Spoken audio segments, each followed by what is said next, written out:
And good morning on Thursday, November 2nd. It's time for episode 310 of the 359 podcast. I'm BBG, and your hosts today include Ben Fox, Rubin, Roger Cheng, and Alfred Ng. What up? Full house. Hey, all. Good morning, everybody. What are we talking about today if it wasn't obvious from the headline? Yeah, we're going to be talking about Russia. Oh, good. Court Congress. drama. Yeah. No, look, Alfred just got back from D.C. He actually was in attendance at yesterday's two congressional hearings, which Google, Facebook, Twitter basically got spanked. They got spanked hard. Yeah. Eviscerated. The senators and representatives were just sort of laying in on them, all of them. We'll also be talking about Google's Pixel 2 XL warranty and how weird and confusing it is. As a little scoop from our colleague Sean Hollister.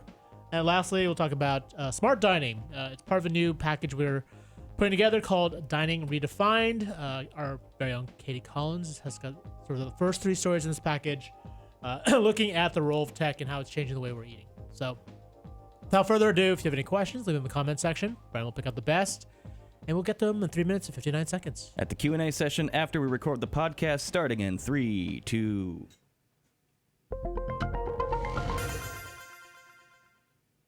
Welcome to the 359. I'm Roger Cheng. I'm Alfred Ng. I'm Ben Fox Rubin. Congress gave Google, Facebook, and Twitter an earful yesterday, testifying in parts of their role in the Russia's influence in the U.S. elections. Alfred was there at the hearings. We'll just get to it. What was it like being there in person? I mean, it was kind of awkward. You know when you're at your friend's house and their parents are yelling at them and you're kind of just there?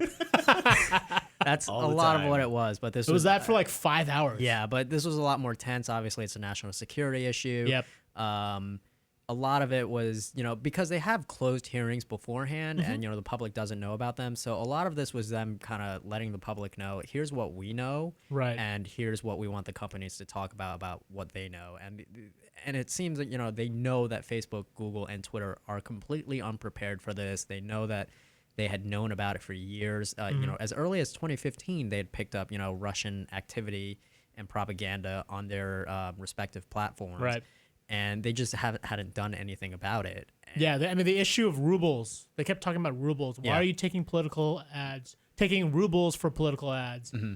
I felt like rubles and bad actors were like two terms I kept hearing over and over again. I think one of the most telling stories was when Senator Burr from the Senate Intelligence Committee, he brought out these two signs. So they were very big on like billboards and signs. I know. I like the visual aids, though. Yeah, so they brought them out, and it was these two events. One of them was a Stop Islamicizing America kind of event and it was like setting up a protest at a mosque in Texas, in Houston. Oh, wow. And then the exact same event and time for a like pro-Muslim like group as a counter protest. Yep, And this was both set up by them. And then he showed a photo afterward of like the fights that had happened there, and he made up a good point where it's like, during the several news articles that popped up, a lot of people were saying, we don't know where the organizers were.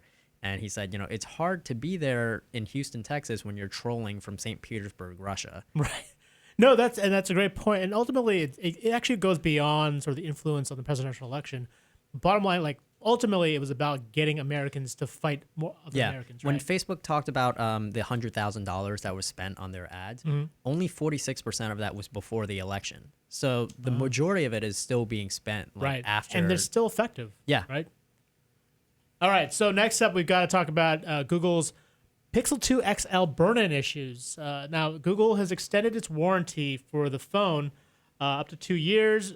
Very generous, except for the fact that they don't necessarily consider this burn-in issue a problem that would be covered under the warranty. It's really confusing.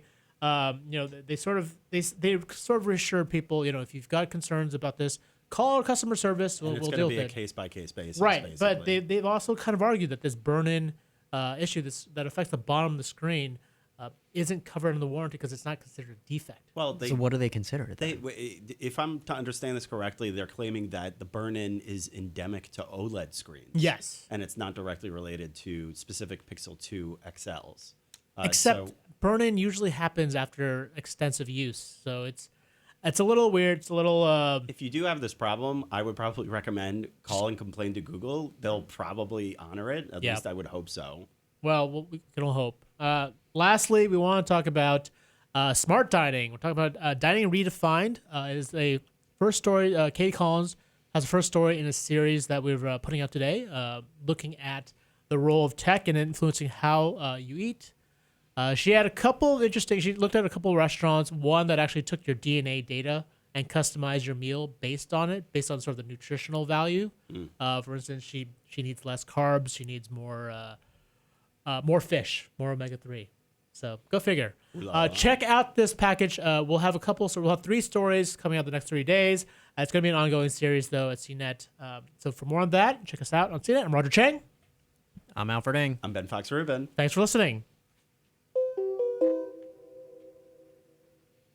Alfred, you just had to go and mess with the natural order of things, didn't you? Well, I was waiting for Ben, and then I There was this jumped in. minor pause. Yeah, so I was like, all right, I guess I'll go then. No, usually, Alfred wasn't that patient though. The pause was very minute. I contributed almost nothing to the podcast, so I felt Sure, like getting. I hate when that the happens. the second tier was it's like it's 3 people on a 4-minute podcast. Yeah. it's a little not tough. that easy. Well, Yeah. we'll just let you have your say right now. Okay, this was the primary question that I wanted answered about the congressional hearings yesterday. A lot of people just like the public in general complains about the fact that congressional hearings, it's great to like spank any, executives or bankers or, tech industry people out in public. This is like a feel good thing. You guys did something very wrong, cathartic. whatever. Yeah, it's cathartic, but like, was there any actual action that you predicted might actually come out of this? Well, they have requested for them to send further details, and they have a week deadline for them.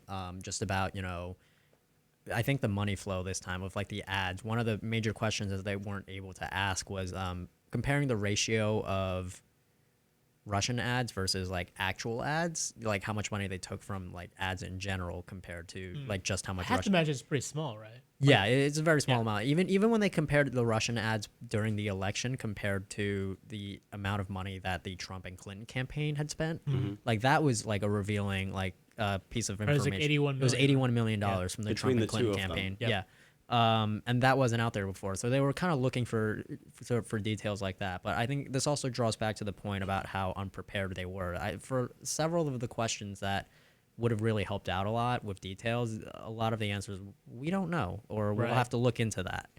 Yeah, which is super troubling that like these platforms have gotten so big and so influential that they don't actually know mean, who's advertising. And on I think some of the details that surfaced really showed a lack of oversight from these companies on themselves. When Facebook was trying to distance themselves from these Russian ads, one of their excuses that they kind of made was these ads came to us through our ad platforms where anybody can actually buy an ad on. Like I could buy an ad right now without ever talking to anybody from Facebook. which is super, which And from Facebook's perspective is super scalable. Yeah. and that's why they do it And- because it's a very easy and quick way and to they make money. created it as like they created when they announced that program, it was basically, look, anybody can buy an ad now, and it's so easy now and it's so fast, and then you have to think that It there's somebody out there who's absolutely like, is. Yeah. oh yeah, it's easy and No, fast, I and nobody spent checks I on spent it. $10 advertising on Facebook for my journalist page just to like see what it was like did and you get really? it started. Yeah, Oh. it was super Did it easy. help? I got like yes. I mean like I got a Yeah. handful of followers, but I wish I was Oh. as good as the Russian trolls because Yeah, you $10 need to have. didn't really. I mean, like, you maybe I gotta got put a up some handful really more. controversial material to get people clicking on it. Not so. just the Amazon stuff. No, man. But yeah, they definitely make it very simple, and it's not like anybody. But I think asks. them pointing that out really worked against them, because they were trying to say like, look, we can't be responsible for this because we didn't even talk to anybody on it, and Right, the that idea is like, that sounds really. why didn't you terrible. talk to It's anybody really about a dog ate your Yeah. homework? Yeah, and then Twitter also. I mean, I think if anything, this really showed the scale of like how much they had missed. So a lot of the trolls on Twitter had come from this Russian trolling farm in St. Petersburg Right. called the Internet Research Agency. They don't do research on the internet, Right. Um, But they're really good at viral posts. but right? when one of the so they're really good at trolling online. Yeah. And one of the senators had asked basically, how did you find out about them? And Twitter answered through news reports. And the thing is, you really shouldn't yeah. rely on news reports to find out about your own company. Yep. Like that's and that's I think that's some of the details to take away from the hearings yesterday. I mean, not the you guys are terrible, we hate you. Well, no, I like, think kind of lashing, for me, one of the bigger themes, or I guess directions I was looking for was, these companies were going to Capitol Hill to basically placate themselves, basically be contrite, and convince these regulators that they don't need laws controlling them, right? And I don't know if they really succeeded in that. No, when the House rep had asked all of them basically, what can Congress do to make your jobs easier to, like how can we help, basically. Right. They didn't say legislation. They didn't say, push forward with the Honest Ads Act or anything like that. They basically said, make sure that we communicate with each other. Basically, like, make sure that we but not the government. But I don't want to talk to you guys. We just want to work this out amongst ourselves. Tell us what the Honest Ads Act is, by the way, for anybody that doesn't know. It was an act that a few senators, including John McCain and Senator Warner from Virginia, had pitched, where it's basically treat online ads on Facebook, Twitter, social media the same way that we treat ads on television, political ads on television, where it's like, and I radio. approve this message. Yeah, you have to see. Like, but you also you have to know who's actually paying for the ads. But the thing is, it's different on Facebook, because even if it says like paid for by whatever, they're disguising themselves already. At, like they could run these ads and say like paid for by LGBTQ, like for America. They're already not LGBTQ for America. So even if it says that, like, it really wouldn't matter. No, wait a minute. All these social networks have embraced the whole verified account type thing. Why can't that come into play in a situation like this? Why can't that? Because those are it's the difference between accounts creating content, which is its own problem, and I think the back end, this ad system that is basically built so you can anonymously buy ads and send them out. Also, to pose yourself as somebody that you're not is already like against Facebook's terms of service. But so they're already breaking the rules by... And on top of that, creating only verified accounts to advertise means that all of a sudden it's going to be more complicated and difficult to actually get that delicious And ad I think money. Facebook likes to hide behind their argument of, everybody has to put their real names on Facebook. And it's just, no, they don't. What are you talking about? Like, that's not really a good verification process. I think they rely too much of, nobody lies on the internet. Like, come on. Like, that's their argument, and it's so blatantly like a myth, but I don't know why they stand by it. All right, Brian, what questions do we got? We have a great comment actually here, kind of a devil's advocate from Rondo Global. Says, you can't blame them 100% for the misuse of platforms. Oversight on oversight, where do you draw the line? I kind of love that, this is igniting a little bit of a fire in the conversation in the chat today. Wait, we can't blame who? The tech companies. The actual tech companies, yeah. Wait, why can't we blame the tech companies for not having control of their own platform? Give us your perspective on it. I mean, I think one of the more harrowing comments from the Twitter legal counsel, Sean Edgett, was he talked about the spread of fake news on Twitter, and he pointed at it with pride, saying at one of them there was like a voter suppression campaign where it was hey, you can text to vote now, and then and it was up on Twitter for a very long time, right? And then he points out that story, and it's like, there were more comments on that tweet than there were retweets saying this is a lie. And so he's like, our user base is so good at detecting these things and warning everybody else. And my whole point was that your team should have detected that on its own. It's like, imagine you go to a restaurant and there's like dirty dishes everywhere on all the tables, right? And you're the one that has to like clean it up. And then the restaurant owner says, like, our customers are so good at cleaning up the dishes here. Like, that's not the point. Like, you don't go to Twitter to find, like, fake content and report them. You go on Twitter to be on Twitter. So that was such a weird thing for him to, like, brag about. So my whole point is that if you're on a platform that is free, that, like, that platform should be the one monitoring, like, this stuff, not you yourself. I think going back to the commenter, it's probably accurate to say that there is plenty of blame to go around, and if we do, like, if the country decides to move in the direction of legislation, that would be really complicated and interesting to see if social media actually does have some sort of It'll be also interesting to see how effective some of this legislation would be, because as pointed out, the Honest Ads Act only really fixes one small part of this huge problem, right? Fake news is not advertising, right? These posts are not advertising, so how do you stop that? And what I got kind of gathered from the testimony was, these are huge huge platforms that even Facebook and Twitter don't really have a full grasp of, right? For all the smarts and whatever, they don't seem to be able to kind of manage or see what's going on. Yeah, to a the lot point of where they can actually effectively stop this. And to be fair, it is a massive platform Yeah. when you have, hundreds of millions, Well, and in 2 Facebook's billion, case, billions of right. users. You can't siphon through every comment Yeah. and just and that's why they rely on these algorithms a lot, and all of them talked up their AI when they asked Right. how are you going to fix this. Every single platform was basically, we're going to fix up our algorithm. And that's the thing. I mean, that's the only way But that you is can so do it. Silicon Valley, right? Yeah. Because it's like It's just a we have buzzword. an answer. No, we have an answer to the problem, and the answer lies in software and technology, right? Yeah. So, Right, because when It's- you're a it's- hammer, everything's a nail. exactly. So, Brian, anything else? Yeah, first, Tay is on your side, Alfred. They agree with you. Microsoft AI. Right. Josh Boyd agrees too. Says up, Josh? we need to have some kind of verified ad and news system for political ads on social media, and I agree with that 100%. I have no Yeah. idea how to even begin to implement I that. think but that's the a- problem, right? No one really has a good solution for But it. the Right, thing and is, it's is that, smaller like, ads, a lot smaller of- screens. A lot of these weren't even political ads, though. They were just kind of like, like respect police officers, which, Yeah. I guess we can debate whether or not that's political. But I think when they're talking about the Honest Ads campaign, when they're talking about political ads, they're thinking, vote for this person Yeah, because the yeah, other yeah, person is a slug. Right.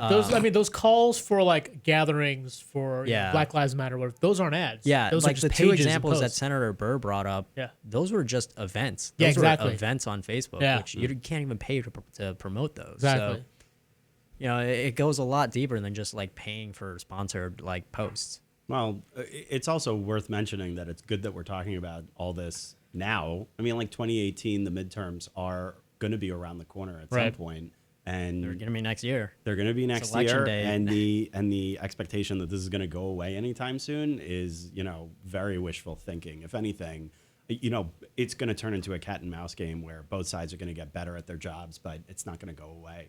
Christopher Burke in the chat says bring back GeoCities, and that's kind of a thought that I had yesterday, not specifically GeoCities, but I wonder if this is going to lay rise or maybe rebirth to some of the older social networks that were imposed by commercialism, maybe the return of Friendster. not going back check to out Friendster, check out my man. Angel Fire. Yeah, But think about it, though. I wonder if there will be some kind of backlash from this where we'll see a new alternative kind of thing where You know people are what? like, I don't want ads. I don't want Politics. politics. I just want to see what my I think aunt in that's- St. Louis is doing. I think it's a very idealistic view. I just don't think that's going to happen. If you, Also, just, that if you website looked wouldn't- at Facebook's earnings yesterday, they did better than ever before. I don't think All somebody's this- going to bury Facebook, but I'm wondering if there will, in fact, be an alternative to come out of this where people may jump ship to. yeah, but that alternative, if there's not gonna be any ads or anything like that, is How does not it gonna make- draw a single dime. Facebook didn't have ads when it started. Yeah, when it started. I think, But eventually, they all need to make money. Well, That's the problem. True. We were talking about this before the podcast. Crowdfunded. That Snapchat ended up doing fairly well, Yeah. all things considered. They didn't have to go to Congress because they didn't deal with the same Russian trolling problem. They're probably in as good a position as anybody to capitalize on this situation. Snapchat's Right. done a really good job at insulating itself from this. Snapchat has its own issues, though. Subscription base Totally. it. Yeah, but Yeah. most Snapchat has been able to keep out of this, cesspool mostly because their content isn't completely public. Like, Right. not everybody. But also, sees they it. have very, very tight connection, like Yes. limitations when it comes to advertising. Yeah, as well. there's an anecdote in a Bloomberg article about how Snapchat kept out of the fake news like spiral because they actually have human editors moderating all the content that comes in. So Right. during the Charlottesville like protest stuff, when they finally arrested the person like behind the wheels, Yep. that somebody sent a Snapchat to that with the caption that says like "got him," like "got the guy" or whatever. Uh-huh. And somebody from Snapchat actually, when they put it on their official story, like chronicalizing it, they Yeah. changed the handle to "it appears a suspect was arrested," Whoa. Oh, interesting. just to make sure that they didn't like was- accidentally get the wrong guy. Or Right, anything like right, that. right. Yeah, All right, that's all the time we have. Well, We gotta- what's we gotta more wrap this up. corruptible, people or computers? computers. Computers can be easily fooled. That's true. So We're out of time. Yeah, we're out of time. Okay, sorry yeah, about that. sorry, we're There- we're out of time, guys. There were some other really great questions and comments in the chat, and we're not going to be able to get to them Yeah, today. But sorry. we'll try to bring them back next week or something. yeah. Thanks definitely. everybody, because this will obviously be an ongoing conversation Oh, yeah. for some time. Oh, yeah. Sure. Thanks, everyone. All right. If you liked anything you saw or heard here, check us out on CNET. Our podcast is also available on iTunes, TuneIn, Stitcher, SoundCloud, FeedBurner, and Google Play Music. See y'all next week. Take care, everyone. Have a great weekend. CNET. Connect. Connect. Bye-bye.